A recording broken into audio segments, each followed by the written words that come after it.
Equation of a line passing through 2 points. The first point has x equals 5, and y equals 2. The second point has x equals 3, and y equals 3.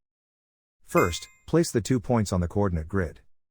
The run is the horizontal change, from x equals 5 to x equals 3, the run is -2.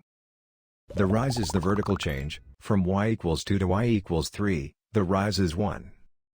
Slope is rise divided by run, 1 over -2, which simplifies to -1 over 2. Now draw the line through both points. Start with point slope form, y minus y1 equals m times x minus x1.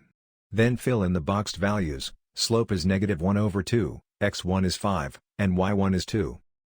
That gives the specific point negative slope equation for this line. Finally, solve for y to get slope negative intercept form. The graph and the equation describe the same line.